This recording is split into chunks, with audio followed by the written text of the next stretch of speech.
नमस्कार, बहुत बहुत स्वागत है आपका एक न्यूज़ 24 देख रहे हैं आप और मैं हूं आपके साथ ब्यूटी। देखिए, बिहार की राजनीति हमेशा से ही अंदाज और जुबान की राजनीति कर रही है। यहां जनता सिर्फ पार्टी का एजेंडा या घोषणा पत्र नहीं देखती, बल्कि नेता किस तरह से बोलता है, उसका चाल ढाल कैसा है और जनता से उसका जुड़ाव कितना गहरा है, यही सब असली कसौटी होती है। यही कारण है कि लालू प्रसाद यादव आज भी बिहार की राजनीति में सबसे प्रभावशाली व्यक्तित्व माने जाते हैं। उनकी शैली, उनके भाषण और उनका देसीपन ही उन्हें जनता के करीब बनाए रखता है। बता दें, तेजस्वी यादव ने अपने राजनीतिक कैरियर की शुरुआत अपेक्षाकृत सधे हुए और सॉफ्ट अंदाज में की थी। वे अक्सर अपने को एक पढ़े लिखे, समझदार और शांत नेता के रूप में प्रस्तुत करते थे, लेकिन पिछले कुछ महीनों में देखा जा रहा है कि वे धीरे धीरे लालू यादव की ही राह पर पकड़ते दिख रहे हैं। खैनी चूना जैसी देसी प्रतीकों को अपने राजनीतिक भाषणों में शामिल करना इसका बड़ा उदाहरण है।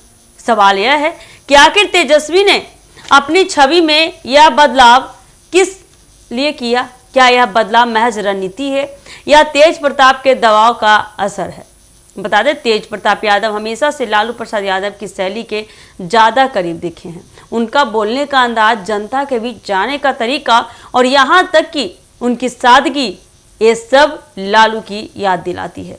दूसरी ओर बता दें, तेजस्वी अब तक अपनी छवि को एक आधुनिक, व्यवस्थित और शालीन नेता के रूप में पेश करते आए हैं। लेकिन बता दें, बिहार की जमीनी राजनीति यह साफ कर चुकी है कि यहाँ जनता सिर्फ पढ़े लिखे भाषणों से प्रभावित नहीं होती, बल्कि बता दें, जनता को वही नेता पसंद आता है जो उनके बीच से निकला हुआ है, जो उनकी भाषा बोले और उनकी आदतों को समझे, उनकी आदतों को आजमाए।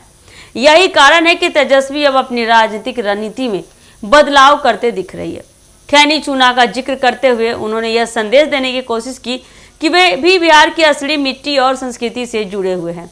यह कदम यह दिखाता है कि तेजस्वी यह समझ चुके हैं कि सिर्फ विकास और रोजगार की बातें करने से काम नहीं चलेगा, बल्कि जनता को यह भी महसूस कराना होगा कि उनका नेता उनकी ही तरह है। इस पूरे राजनीतिक समीकरण की बात करें तो तेज प्रताप का रोल भी अहम है। तेज प्रताप कई बार अपने बयानों और बिंदास अंदाज से पार्टी के भीतर और बाहर चर्चा का कारण बने।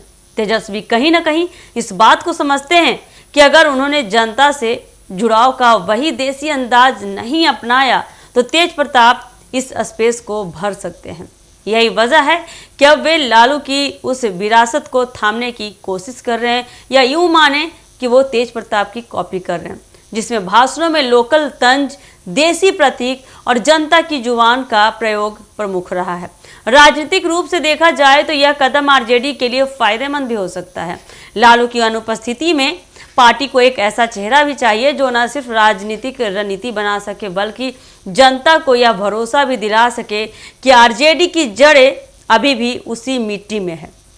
बल्कि बता दें, जनता को यह भरोसा भी दिला सके कि आरजेडी की जड़ें अभी भी उस मिट्टी में है जिसे लालू ने दशकों तक सींचा है। तेजस्वी का यह बदलाव बताता है कि वे अब पूरी तरह से यह स्वीकार कर चुके हैं कि बिहार की राजनीति में टकराव सिर्फ नीतियों का नहीं, बल्कि स्टाइल और जुड़ाव का भी है। तो तेजस्वी यादव का खैनी चूना वाला अंदाज महज शब्दों का खेल नहीं है, यह एक रणनीतिक बदलाव है जो उन्हें जनता के करीब ले जा सकता है। यह लालू यादव की विरासत को जीवित रखने और तेज प्रताप जैसे अंदरूनी चुनौती से निपटने का भी एक तरीका साबित हो सकता है। बता दें, बिहार की राजनीति में यह प्रयोग कितना सफल होता है, यह तो आने वाला वक्त ही बताएगा कि कितना सफल होगा। लेकिन इतना तो तय है कि तेजस्वी अब समझ चुके हैं कि यहाँ सत्ता तक पहुँचने का रास्ता सिर्फ योजनाओं से नहीं चलेगा, बल्कि जनता की भाषा बोलने और उनकी संस्कृति को अपनाने से होकर उनके रंग में रंगने से ही चलेगा।